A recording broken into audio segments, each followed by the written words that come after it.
કરેલું છે કે કન્યા શિક્ષણ એમાં ઉચ્ચ શિક્ષણ આવે, એટલે આજના આ 77માં પ્રજાસત્તાક દિન નિમિત્તે આપણે આમંત્રિત કરેલ છે એવા કાજલબેન હરેશભાઈ માવાણી, આપણા વિસ્તારના વધારે ભણેલ દીકરી, એમને હું અહીં આહુત કરું છું કે તેઓ આવે અને ધ્વજવંદન કરે.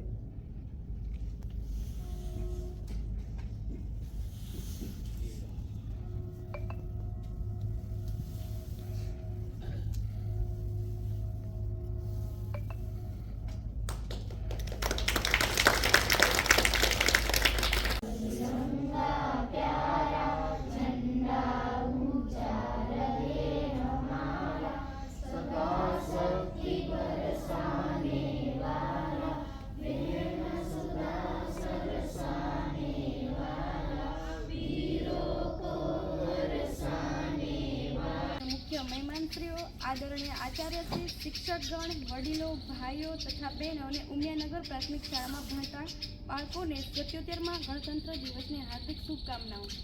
હું કાજલ માવાણી આપના સમક્ષ આજે 77માં ગણતંત્ર દિવસે રાષ્ટ્રીય પ્રેમની લાગણીઓ વ્યક્ત કરવા આવી છું. આજે ભારતની હવાઓમાં એક અલગ જ ખુશ્બુ છે. આઝાદીની ખુશ્બુ અને લોકશાહીની ખુશ્બુ. આજે આપણો 77મો પ્રજાસત્તાક દિવસ છે. કાશ્મીરથી કન્યાકુમારી અને ગુજરાતથી અરુણાચલ સુધી આજે માત્ર એક જ રંગ દેખાય છે અને એ છે તિરંગાનો રંગ. મિત્રો, ક્યારે વિચાર્યું છે કે આપણે 26મી જાન્યુઆરીએ કેમ આ પર્વને મનાવીએ છીએ? 15મી ઓગસ્ટે તો આઝાદી મળી ગઈ હતી, તો પછી આ દિવસની શું જરૂર હતી? તો હું આજે વાત કરીશ દેશના ઇતિહાસ અને બંધારણની.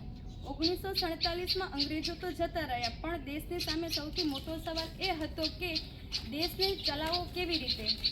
અહીં અલગ અલગ ધર્મ હતા, અલગ અલગ ભાષાઓ હતી અને હજારો જાતિઓ હતી. આ બધાને એક તાતણે બાંધવું એ કોઈ ચમત્કારથી ઓછું ના હતું.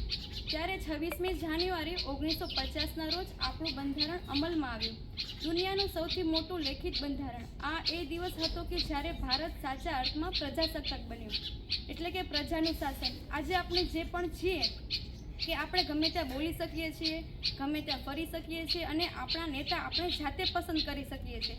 આ બધી જ શક્તિ આપણને આજના દિવસે જ મળી હતી. લાખો ક્રાંતિકારીઓના બલિદાન અને બંધારણના ઘડવૈયાઓની મહેનતનું આ પરિણામનો આજનો આ દિવસ છે. આપણે દેશની સિદ્ધિઓની વાત કરીએ ને તો 2026 જ્યારે આપણે અત્યારે ઊભા છીએ ત્યારે ભારત બદલાઈ ગયું છે.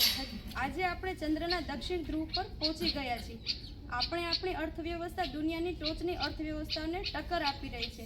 ડિજિટલ ઇન્ડિયા હોય કે સ્ટાર્ટઅપ કલ્ચર હોય, ભારતનો યુવાન આજે દુનિયાને એક રસ્તો બતાવી રહ્યો છે.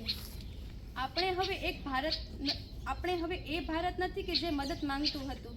આપણે એ ભારત છીએ કે જે દુનિયાને વેક્સિન અને ટેકનોલોજીની મદદથી પૂરી પાડીએ છીએ. અને આ છે આ તમારું અને મારું આ નવું ભારત. આપણે હવે દેશ પ્રત્યેની જવાબદારીઓની વાત કરીએ ને તો દેશભક્તિ એટલે શું? કે શું વર્ષમાં 2 વખત આપણે તિરંગા સાથે સેલ્ફી લેવી એટલે દેશભક્તિ? ના. સાચી દેશભક્તિ તો બોર્ડર પર લડતા સૈનિકોમાં તો છે, પણ પણ સાચી ભક્તિ તમારામાં પણ છે અને અમારામાં પણ છે કે જ્યારે કે ટ્રાફિકના નિયમો પાળવો, કચરા રસ્તા પર ફેંકતા નથી, પાણીનો બચાવ કરીને તમે પણ સાચા દેશભક્ત છો. આજે સંકલ્પ લેવાનો દિવસ છે. જો આપણે ભારતને વિશ્વગુરુ બનાવવું હોય તો તેની શરૂઆત આપણા સ્વથી કરવી પડશે, તો દેશ આપોઆપ સુધરી જશે. તો આવો આ 77મા પ્રજાસત્તાક પર્વ પર આપણે આપણી જાતને એક વચન આપીશું, એક એવું વચન કે ભારત બનાવીએ જ્યાં દરેક નાગરિક સુરક્ષિત હોય, શિક્ષિત હોય, સશક્ત હોય. બસ હું છેલ્લે એટલું જ કહેવા માંગીશ કે અનેકતામાં એકતા છે જ અમારી આ શાન. માટે તો મારો ભારત દેશ છે મહાન. જય હિન્દ, જય ભારત.